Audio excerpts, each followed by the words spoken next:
منبر جهانی.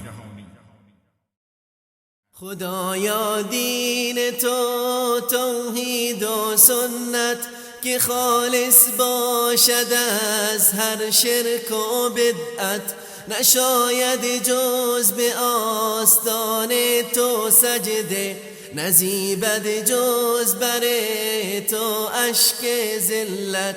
پیام دین حق از تاج منبر بیفشاند جهانی بذر شوکت. شکست هر بت و هر بت نمایی، نماد عزت دین است و دولت. پیام دین حق از تاج منبر بیفشاند جهانی بذر شوکت. بسم الله الرحمن الرحیم. الحمد لله رب العالمین و الصلاة و السلام علی سید الانبیاء و المرسلین و علی آله و صحبه اجمعین. بینندگان عزیز و گرامی، السلام علیکم و رحمت الله و برکاته. امروز هم با برنامه جدیدی در خدمت شما عزیزان هستیم که می‌خواهیم در آن درباره حقوق زن در اسلام صحبت بکنیم. از آنجایی که زن وظیفه مهم تربیت اولاد را در خانواده دارد و از نظر اسلام به عنوان مربی نسل‌ها شناخته شده و در جایگاه مهمی در جامعه اسلامی دارد و اصلاح جامعه هم مرهون صلاح و درستکاری زن می باشد، زیرا فرزندانی که افراد جامعه را تشکیل می دهند در دامن مادرانی تربیت می شوند که اگر آن مادران خوب و صالح و نیکوکار و با ایمان باشند، فرزندان خود را طبیعتاً با ایمان، صالح و نیکوکار تربیت می کنند. پس آینده هر جامعه‌ای در گرو فرزندان هست که در دامن مادران در آن جامعه تربیت می شوند. برای بزرگداشت مقام زن در اسلام سوره کاملی در قرآن کریم با عنوان سوره نساء تخصیص داده شده است. این در حالی است که ما در قرآن کریم سوره مخصوص مردها نداریم.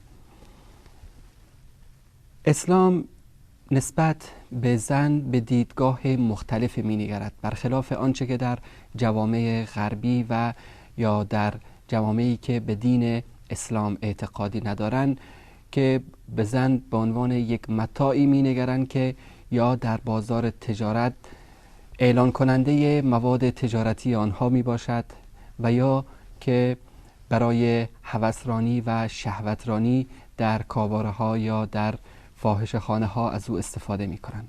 اما در جامعه اسلامی و در قوانین و نظام اسلامی زن جایگاه خود را دارد.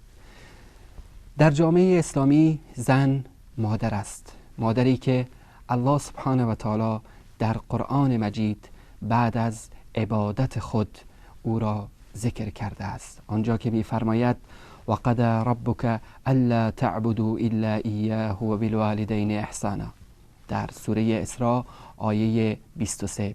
ای انسان، پروردگارت فرمان داده است که جز او را نپرستید و به پدر و مادر خود نیکی کنید. و پیامبر صلی الله علیه و آله و سلم امانت تربیت فرزندان را به عهده مادران نهاده است و آنها را در قبال این امانت بزرگی که به آنها سپرده شده است در مقابل الله سبحانه و تعالی مسئول می‌داند. در حدیث متفق علیه پیامبر صلی الله علیه و آله و سلم فرمودند که والمرأة راعیة فی بیت زوجها و هی مسئولة عن رعیتها، و زن در خانه شوهرش مسئول رعیت خیش است. زنان در دوران جاهلیت قبل از اسلام، چه در شبه جزیره عربی و چه در تمدن‌های دیگری که در آن زمان در دنیا وجود داشت، از کمترین حقوق انسانی هم برخوردار نبودند. مثلا در جوامع قبل از اسلام زن حق ارث بردن نداشت. مثلا عرب ها می گفتن که از ما ارث نمی برد مگر کسی که شمشیر و اسلحه بر دوش می گیرد و از کیان و شرافت ما دفاع می کند. در قبل از اسلام زن حقی بر شوهر نداشت و تعداد طلاق معین نبود و نیز تعداد همسر حد و مرز مشخصی نداشت و اگر مردی که دارای چند همسر بود وفات می نمود، فرزند بزرگتر برای ازدواج با زنان پدرش از دیگران مستحق تر بود و نامادری خود را چون بقیه اموال پدرش به ارث می برد. از ابن عباس رضی الله تعالی عنهما روایت است که فرمود هرگاه پدر کسی می مرد، یعنی در زمان جاهلیت قبل از اسلام، او بیشتر از دیگران مستحق بود که نامادری خود را به دست گیرد. اگر می‌خواست آن را برای خود نگه می‌داشت یا اینکه او را زندانی می‌کرد تا اینکه مهریه‌اش را ترک کند یا از مهریه‌اش گذشت بکند و یا آنقدر او را در زندان نگه می‌داشت در خانه که او می‌مرد، بعد از او اموالش را تصاحب می‌کرد. عدت زن در زمان جاهلیت 1 سال بود و خیلی وحشتناک و ذلتبار این است که در این دوران عدت، در دوران 1 سال بعد از مرگ شوهر، زن باید در خانه می بود، از خانه خارج نمی شد، غسل نمی کرد، لباسهایش را عوض نمی کرد، ناخنهایش را کوتاه نمی کرد، آرایش نمی کرد، عطر نمی زد، هیچ گونه، یعنی از امکانات زندگی که یک انسان حق دارد که از آن برخوردار باشد، یک زن حق نداشت در جاهلیت قبل از اسلام از آن برخوردار باشد. خلاصه با بوی زننده و با بدترین حالت در بین اجتماع زندگی میکرد. اعراب در دوران جاهلیت کنیزان خود را مجبور میکردند تا خودفروشی کنند و الله سبحانه و تعالی در سوره نور آنها را از این عمل زشت منع کرد، در آنجا که میفرماید ولا تکرهوا فتياتكم على البغاء ان اردنا تحصنا لتبتغوا عرض الحیات الدنیا. کنیزان خود را که خواهان عفت و پاکدامنی هستند به زنا وادار نکنید تا بدین وسیله مال و دارایی دنیا را به دست بیاورید. در میان اعراب و ملت هایی که در قبل از اسلام زندگی می کردند در دوران جاهلیت انواع و اقسام ازدواج ها وجود داشت. مثلا گروهی از مردان با یک زن هم بستر می شدن، با یک زن ازدواج می کردن، مثلا 5 6 7 نفر می رفتن با یک زن ازدواج می کردن که از بدترین انواع ازدواج بود. نوع دیگرش این بود که مرد از همسرش می خواست که پیش فلان رئیس قوم یا قبیله برود یا با فرد که به شجاعت معروف بود با او هم بستر شود و از او فرزندی به دنیا بیاورد که صفات همان مرد شجاع را داشته باشد، که یک نوع بیغیرتی بود که در جاهلیت قبل از اسلام رواج داشت.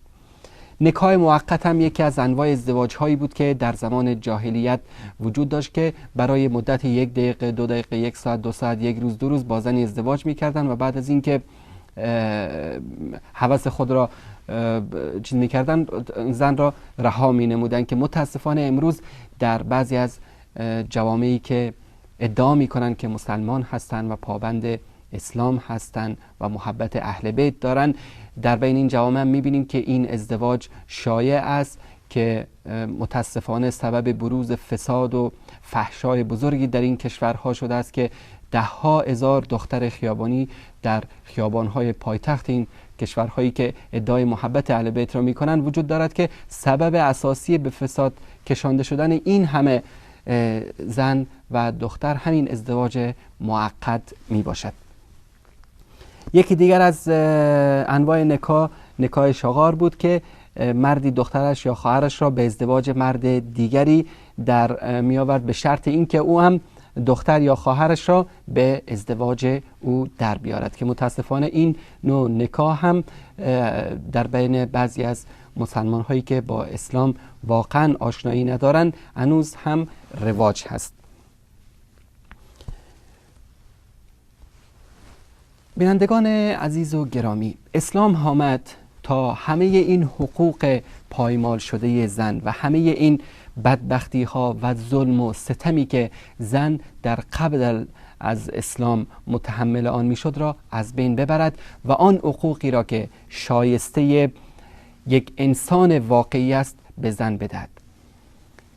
شما فکر بکنید که در زمان جاهلیت اگر خانه کسی دختر میشد، دختر خود را زنده به گور میکردند. یعنی برای آنها ننگ و عار بود که در خانه آنها دختری به دنیا بیاید.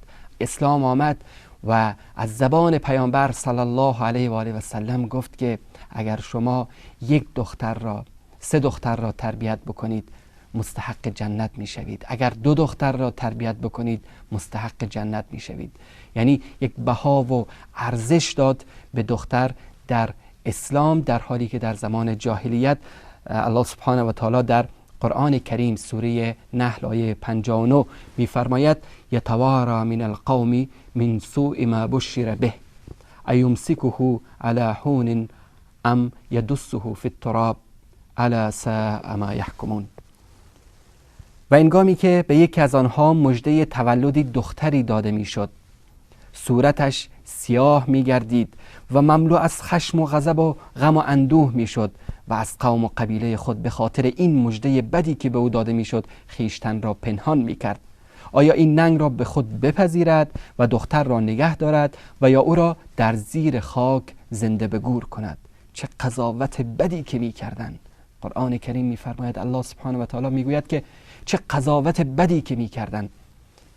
و در سوره تکویر آیه 8 و 9 میفرماید که و اذا الموءودة سئلت بأی ذنب قتلت، و انگامی که از دختر زنده به گور شده پرسیده شود به کدامین گناه کشته شده است.